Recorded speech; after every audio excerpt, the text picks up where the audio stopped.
All right, what's up, y'all? I gotta apologize for the last video that I did. I had to take that video down because I put the wrong information in it as far as the individual's name.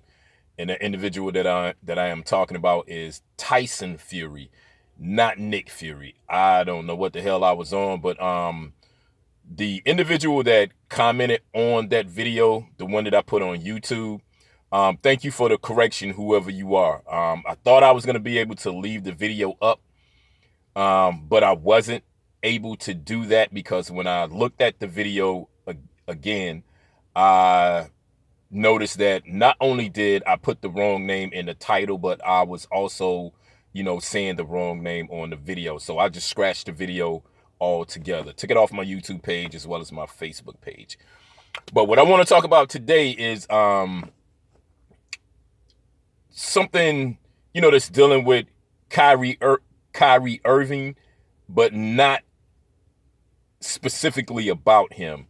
He's been the talk for the past couple of days as far as, is he going to do it? Is he not going to do it?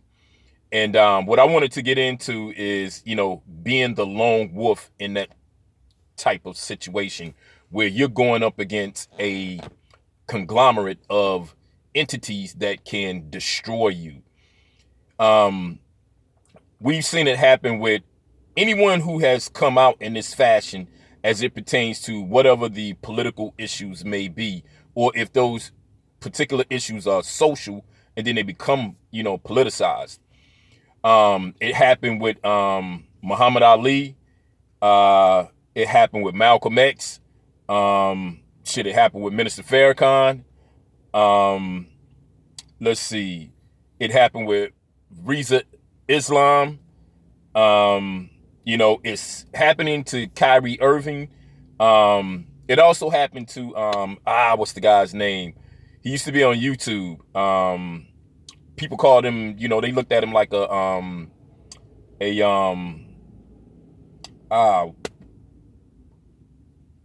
is it Alex Jones?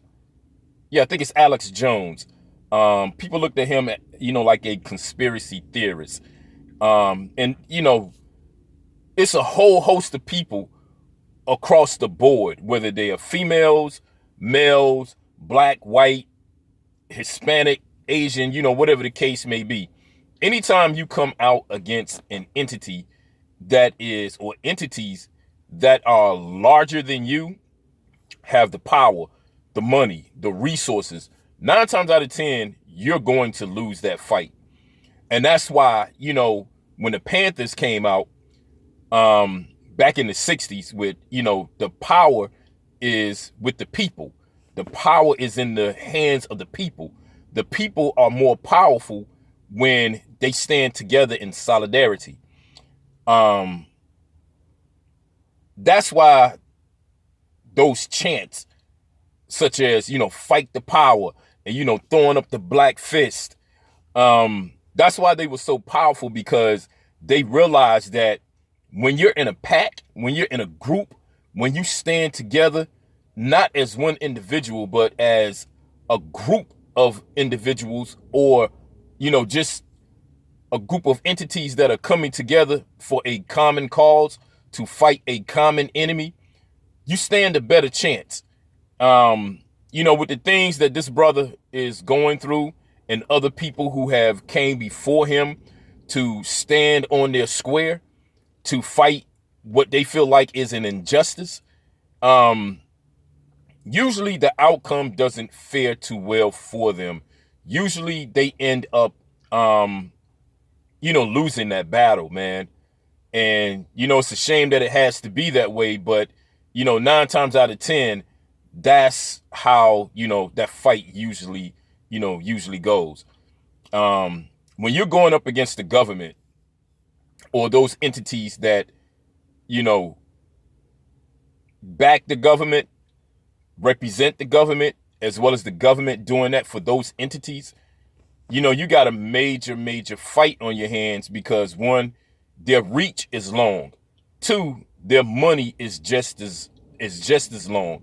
And if you are a single individual, or even if you're 5 individuals or 500 individuals, if you don't have certain tactics that you can use that will give you the upper hand and keep you ahead of the curve, or curve, I should say, you're going to lose.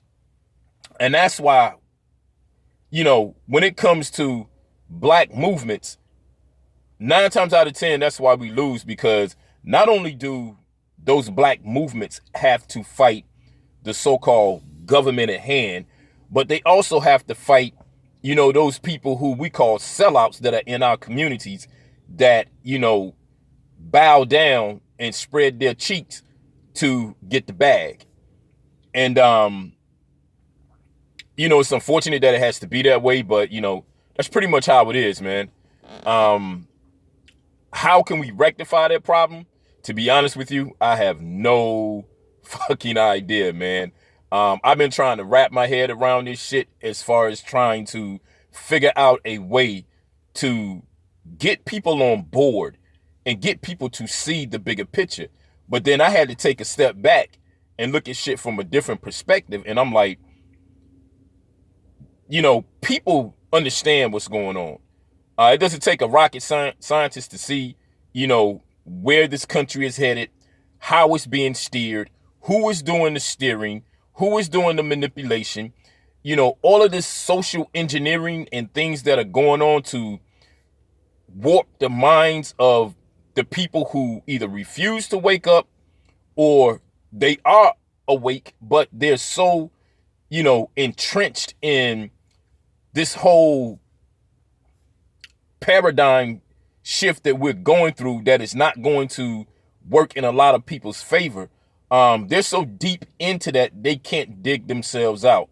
And what I mean by that is once you get in bed with certain individuals and they get their claws hooked into you, that means they got something on you to the point where you can't move forward, you can't move backwards. You're pretty much stuck.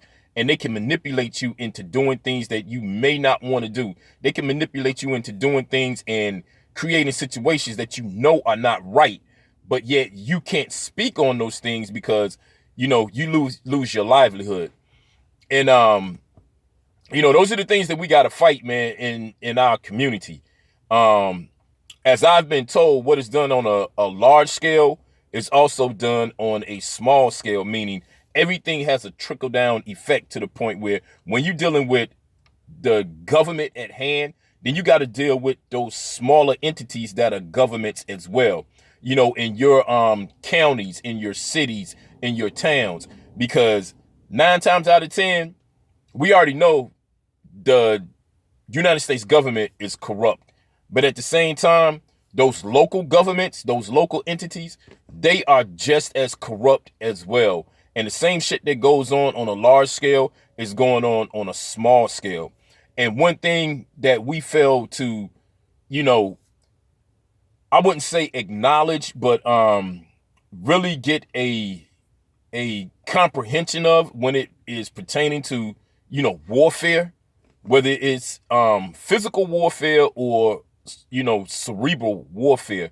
As black people, we tend to get up to the door, but then we don't go through the damn door to see what is on the other side of the door. We deal with the surface shit, and that's why we always lose. We don't want to push the envelope. And as long as we keep thinking in that fashion, as far as this war is concerned, because the thing that you got to look at now is we've always been at war, but this shit right here is a war. And whether you want to be a part of that war or not, guess what? The reality is you are a part of that war, either willingly or unwillingly. You are a part of this shit now, because with everything that is going on, it is going to affect you in some way, shape, form, or fashion. So again, with us as a people, we got to come together collectively if we want to get past this shit. Because right now, if you look at all of the other races that are in this country, they're clicking up. And with the advent of what's going on now with the refugees that are coming into the country now, and them being given resources and money and things to help them get on track, they're going to become the new masters over us. And it's not going to be just the masters that we've been dealing with, all of these people that are getting all of these benefits and resources, you know, these are people who are coming from, you know, areas where they don't even have fucking floors.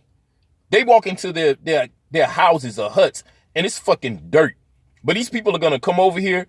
They're going to set up shop. They're going to be given the things that they need to help them set up shop. They're going to become successful. Their communities are going to grow, and they're going to be able to push whatever agenda they need to push. And we're not going to be able to do anything about it because they're going to be backed by the very people that we've been fighting ever since they come amongst us and started this country up. So if we don't look at the bigger picture, this shit of slavery, as far as it being modernized now, that shit is going to get more complicated, more strategic, and it's going to get to the point where we're not going to be able to come up out of this shit, and the future generations are going to suffer. So with this whole thing of trying to do some individual shit, yo, that shit is dead, man. We got to come up out of that way of thinking and do things differently, or do things based off of the way, you know, the ancestors have laid out for us. Like I've always said, man, you don't have to reinvent the wheel. The blueprint is already there. Follow the fucking blueprint, stick to the fucking script, and we'll be okay. But if you're not going to do that, then the only thing that is left that is going to happen to us if we don't look at the bigger picture is death. It's going to be death from an economic perspective, political perspective, educational perspective, social perspective, whatever the case may be that deals with what I like to call people activity, which is something that I got from Neely Fuller Jr. That's dealing with his book. And for those of you who are familiar with that book, you know the title of that book. As it pertains to people activity, if we don't do what we're supposed to do as a people, we're going to be locked out. The key is not going to be there. Hell, we won't even be able to make a goddamn key to even put into the damn lock to open up the door to even see what's on the other side of the damn door. So, you know, I hope you guys get something out of this video, man. I hope that what I said makes sense. I'm going to upload this to my YouTube page. If you look at this video, share this video. This is something that I forget to always say. Share the video, subscribe to the page. Whatever talking points that I brought up, man, bring that up with some of the people who are of like mind. Get together, formulate a strategy in your area, and do what you got to do to push forward to help us build and grow as black people. And on that note, I salute y'all. Peace. And until the next video, be safe.